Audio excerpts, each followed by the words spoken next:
مسك الختام مع ابن الشهيد وتقييد الشهيد مع الذي عاهد مليكه وربه أن يكون جنديا من جنود الوطن، جنديا من جنود ابن الحسين وأبي الحسين وحفيد عبد الله. هو ليس بالملاك، هو بشر مثلنا يخطئ ويصيب، ولكنه بقي بيننا مع المحامي محمد يوسف الحجوج الدولي.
بسم الله الذي يصنع الانتصار، وهذه هي لحظة الانتصار أيها الأخوة.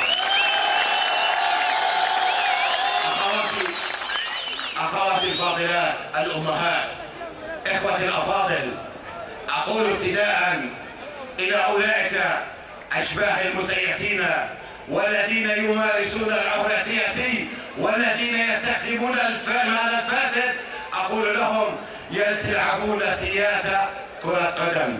ما تعرفون مرماكم من مرمى الخصم، لعبة ما فيها حسم. 36-0 صارت النتيجة. يا خسارة ما رأيت من جزم. هذه أفضل مقولة سياسية للذين يستخدمون المال الفاسد وليس المال السياسي في هذه الدائرة وفي محافظة الزرقاء وفي الوطن. إخوتي وأخواتي، لا أعرف من أين أبدأ أو من أين أختم. لقد كان هناك حديث مطول، وأقول بأن هؤلاء هم الفرسان، فرسان الحق، فرسان الكرامة، أعضاء لقائمة الكرامة. أخي وزميلي أحمد الخلايلي، أخي وزميلي عبد الفتاح الزواهري، أخي وزميلي صابر القباوي، أختنا الفاضلة أم علي، هؤلاء شركاء لم يكن حشوات،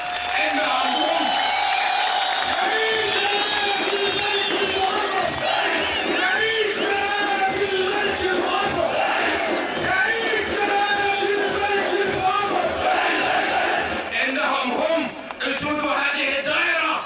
غضب من غضب ورضي من رضي. أخواتي إخوتي، لقد كانت حكاية وبداية تشكيل هذه القائمة، لأنها تعبر عن إرادتكم، لأنها تدافع عن كرامتكم. لقد عملوا ما عملوا حتى أنهم وصلوا بأن يتم إزالة الصورة في إحدى المناطق مقابل 1000 دينار. هذا هو العيب وهذا هو العار. نحن نتنافس بشرف ونفوز أيضا بشرف أيها الإخوة.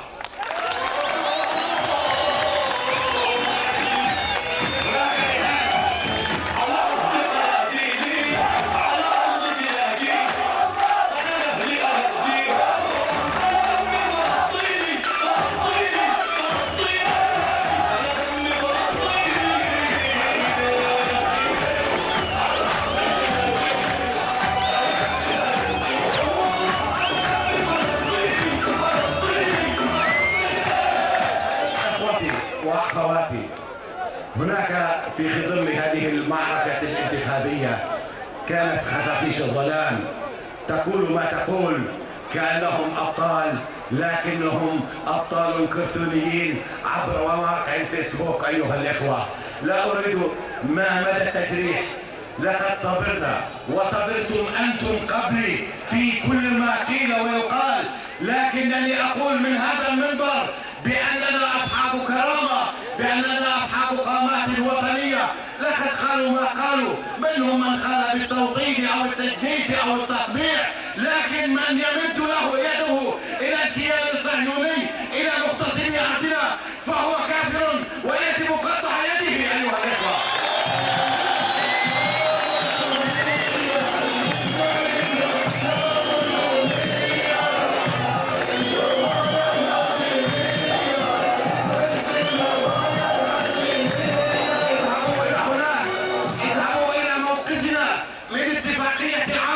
اتفاقية الغاز التي أرادت بها الحكومة أن تدخل الغاز إلى بيت كل أردني، إنه كان تطبيعا شعبيا. لقد كان موقفنا الأول والأخير بأن يا دولة الرئيس لا تختم حياتك السياسية بالعار. اذهب إلى هناك، اذهب إلى بلد المليون شهيد، اذهب إلى الجزائر بلد دوش مراد وهو مدن، ستجد هناك حكما عربيا كافيا للرئيس.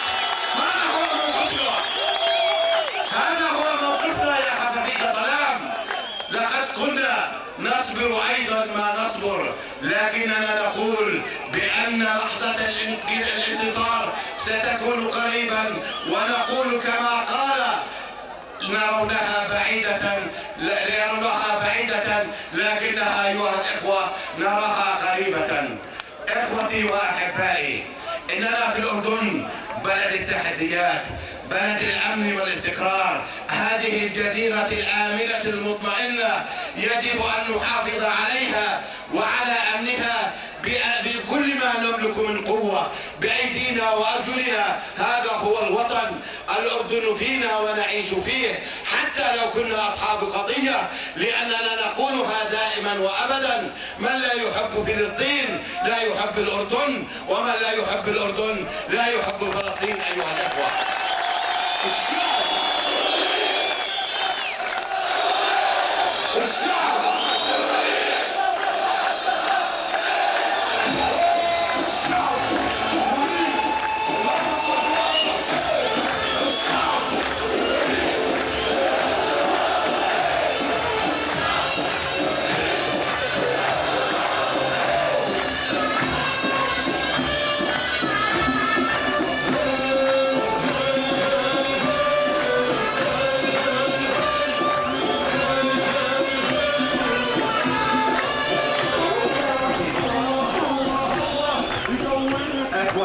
وأخواتي، ممكن أن يكون هناك بالإمكان أن أتحدث بلغة بسيطة، لكن أقول بأنني أتكلم من معاناة، أتكلم أيضا بمعاناتكم أنتم.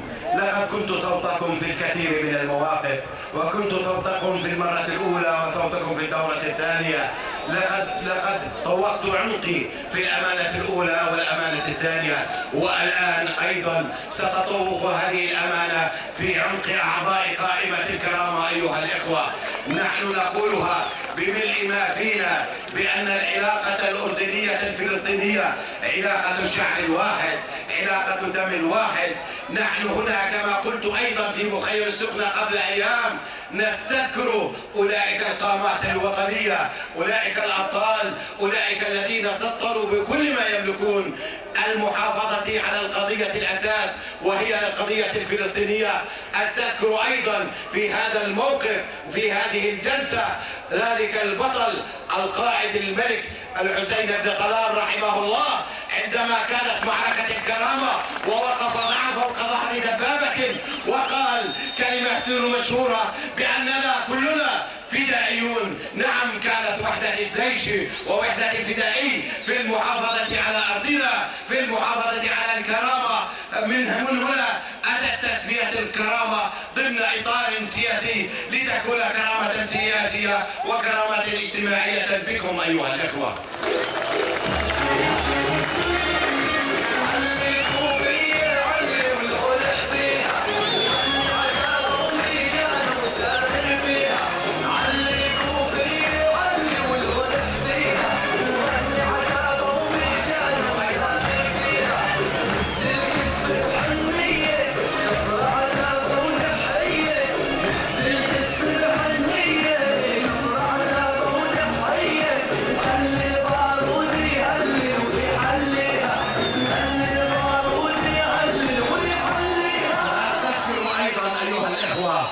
ذلك الشهيد المزروع في قلب كل فلسطيني، ذلك القائد الرائد مفكر الثورة الفلسطينية ياسر عرفات أبو عمار، عندما قال كلمته في المجلس الوطني الفلسطيني الذي عقد في عمان بأننا كلنا أردنيين من أجل الأردن وكلنا فلسطينيين من أجل فلسطين. أيها الإخوة،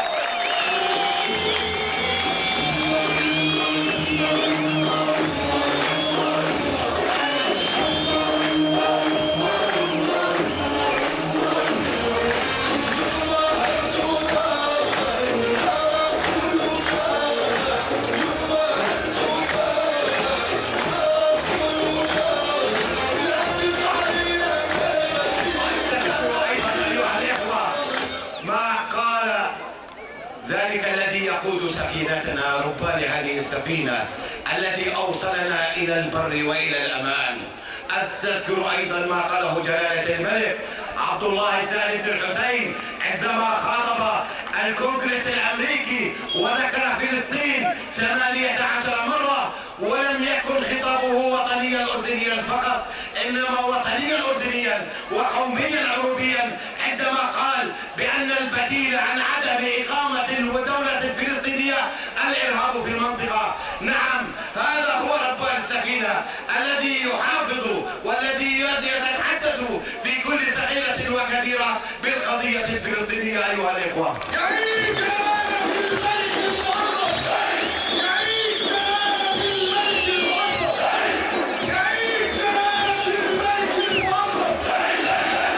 وأستذكر أيضا ذلك القائد المهيب أيها الإخوة الذي كان يحافظ عن كرامات الأمة، ولولاه بتلك الفترات لخضنا ما خضنا. أستذكر الشهيد البطل صدام حسين الذي ضرب 39 صاروخ.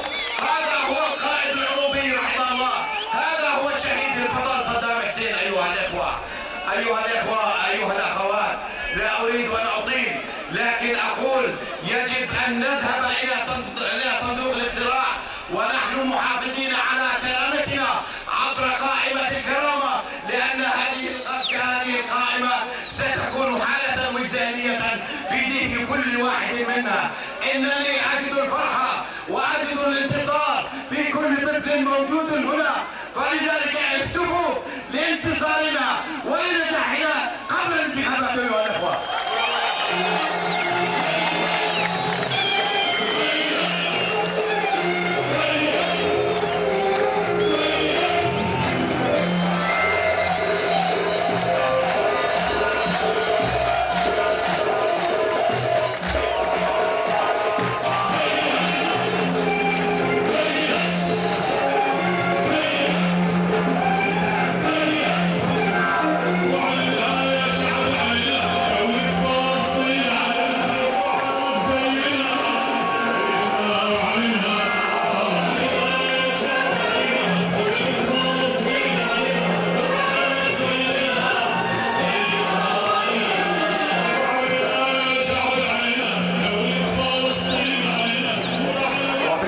أيها الأخوة، أقول لكم بأن هذا الوطن وطن للجميع، بأن هذا الوطن الذي قدم الشهداء، فنستذكر أيضا شهداءنا الأبطال، نستذكر معاذ الكساسبي رحمه الله، ونستذكر أيضا راشد الزيود، ونستذكر أيضا كل الشهداء الأردنيين الذين جسدوا بدمائهم الطاهرة أرض القدس، ونستذكر أيضا أولئك الشهداء الأبطال الذين يقدمون لفلسطين كل يوم الشهيدة الشركد والشهيد والأسيرة والشهيد.